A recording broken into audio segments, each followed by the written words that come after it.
Masih bersama kami pemirsa di Indonesia Business Forum. Bagaimana cara kita untuk menghadapi ancaman dari Amerika nih? Kalau dari DPR sendiri apakah sudah ada pembicaraan terkait dengan kris khususnya nih dipersoalkan oleh Amerika?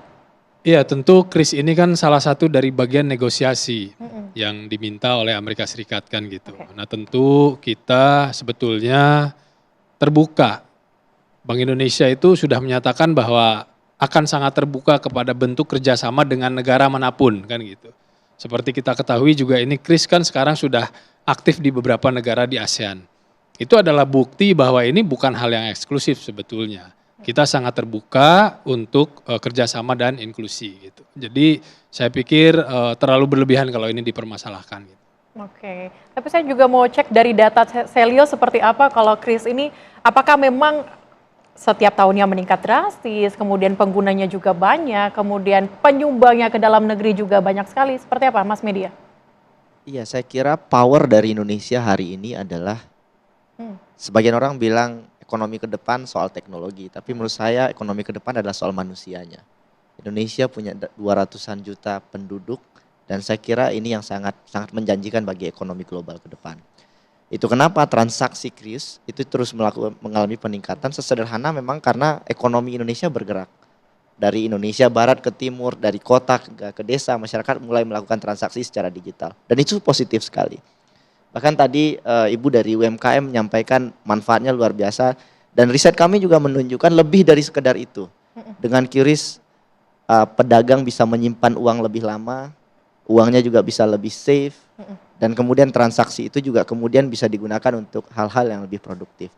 Jadi saya kira posisi masyarakat sudah jelas ya, karena waktu yang dihabiskan oleh Bank Indonesia untuk mensosialisasikan QRIS ini luar biasa effortnya. Dan hari ini kita saya kira sudah menuai hasilnya. Cuman memang kan seperti yang disampaikan oleh Pak Raden tadi memang nggak mudah begitu ya. Dan hari ini kita masih di tahap awal negosiasi. Tapi kalau istilah orang kampung saya, kalau kita negosiasi itu kan dikunyah-kunyah dulu. Jadi jangan langsung ditelan begitu. Jadi saya kira menurut hemat saya Kementerian Perdagangan, pemerintah juga jangan mengeluarkan semua peluru rahasia kita. Karena belakangan saya lihat narasinya juga sedikit terburu-buru. Mulai dari kuota impor, TKDN, kemudian direspon cukup negatif oleh masyarakat. Saya kira ini memang ditunggu oleh masyarakat ke depan, tetapi bagi masyarakat kan sederhana. Masyarakat mungkin nggak begitu memahami dengan detail proses negosiasi ini. Bagi masyarakat adalah narasinya jangan sampai apa yang sudah baik hari ini kemudian diganti. Begitu juga saya kira narasi kita terhadap perundingan Trump ini, Trump melihatnya ini sebagai proteksionisme. Tapi saya kira Indonesia bisa melihat ini sebagai sebuah kemandirian ekonomi. Karena dengan QRIS, transaksinya, datanya bisa kita pegang di dalam negeri. Kemudian juga ya setidaknya ekonomi dari digital kita bisa kita kontrol ke depan. Meskipun Visa, Mastercard hari ini transaksinya masih besar ya. Dan QRIS hanya transaksi kecil. Tapi kan kita bicara soal the curve ya. Kedepannya akan seperti apa. Dan ketika trennya seperti sekarang, saya bisa bayangkan 5, 10, 20 tahun lagi transaksi QRIS akan sangat-sangat besar dan masif begitu ya. Dan di titik itu saya kira US sedikit khawatir karena Cina makin ekspansif di ASEAN termasuk di Indonesia dan sekarang US playing the game. Dan menurut saya ya kita harus calm dan saya kira Pak Raden kalem sekali tadi ya dan mudah-mudahan begitu juga negosiasi yang dilakukan oleh Kementerian Perdagangan dan juga aktor-aktor pemerintah yang lain. Oke, tampaknya memang Amerika ini seperti ketakutan begitu dengan Indonesia. Apa yang membuat Amerika itu takut dengan Indonesia, Pak Wija? Saya rasa Amerika tidak sedang takut dengan Indonesia. Tapi dia ingin memanfaatkan setiap kesempatan untuk benefit bagi mereka. Seperti misalnya apa yang dinegosiasikan terkait dengan kris. Saya rasa di belakang poin-poin itu semua adalah Visa dan Master. Tapi kita harus lihat, pasar kris Visa Master itu beda. Visa Master punya market sendiri, jumlah usernya di Indonesia 18 juta dan terus bertumbuh. Rata-rata 2,5% per tahun. transaksinya 450 triliun dalam setahun. Bayangkan saja, fee mereka kan antara 1,8% sampai 2,5%. Anggap saja 2%, itu sudah 9, sekian triliun. Nah, mereka melihat market yang diambil oleh Kris ini luar biasa. Walaupun sebenarnya tidak bersaing ya. Tahun lalu 650 triliun. Tahun ini bisa 1.000 triliun. Tetapi seperti yang disampaikan oleh Pak Raden tadi, sebenarnya kalaupun Visa dan Master dipersilahkan masuk di Kris, dia juga mungkin tidak tertarik. Kenapa? Transaksi dengan nilai di bawah 500.000 UMKM itu 0%. Kemudian transaksi yang besar itu maksimal hanya 0,7%. Kemudian transaksi sosial, sekolah, rumah sakit itu 0%. Apa mau Visa dan Master yang terbiasa main dengan margin, dengan fee 2,5% masuk ke sana? Pasti tidak. Saya curiga ini hanya bargaining chip.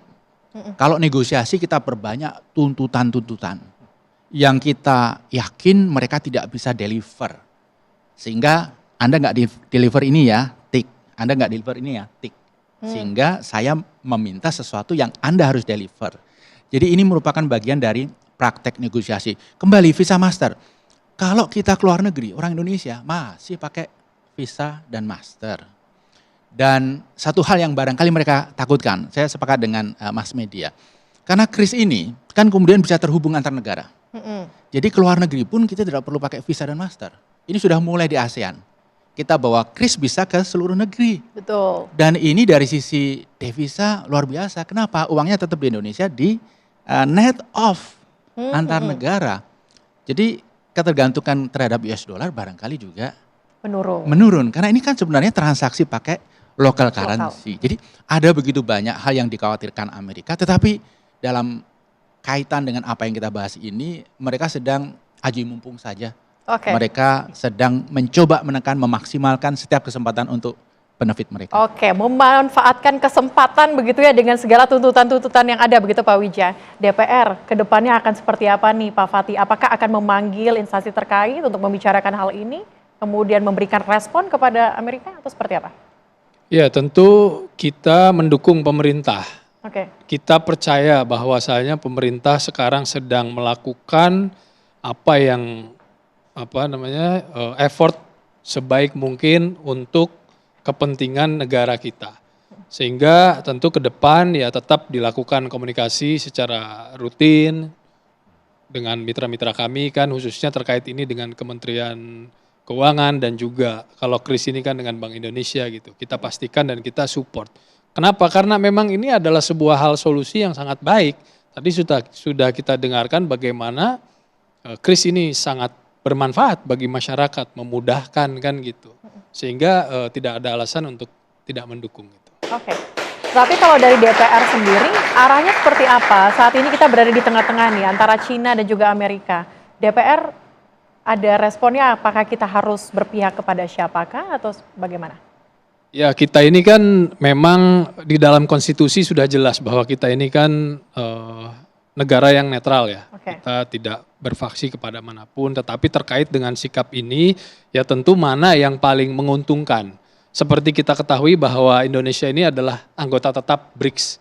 Kita ini adalah anggota tetap BRICS, tetapi ketika hal seperti ini terjadi kita sangat berkeinginan dan juga sangat menyambut positif bahwa negosiasi ataupun komunikasi yang baik dilakukan dengan negara Amerika Serikat. Intinya kita terbuka untuk melakukan kerjasama yang baik dengan semua negara, saling memberikan manfaat gitu. Tapi tentu ya kepentingan nasional harus kita kedepankan kan seperti itu. Kita terbuka untuk semua pembicaraan dengan negara manapun begitu ya, tetapi ada ancaman dari Cina bahwa negara yang kemudian berpihak kepada Amerika Serikat akan mendapatkan ancaman dari Cina. Kita akan bahas lebih lanjut usai jeda berikut, tetaplah bersama kami.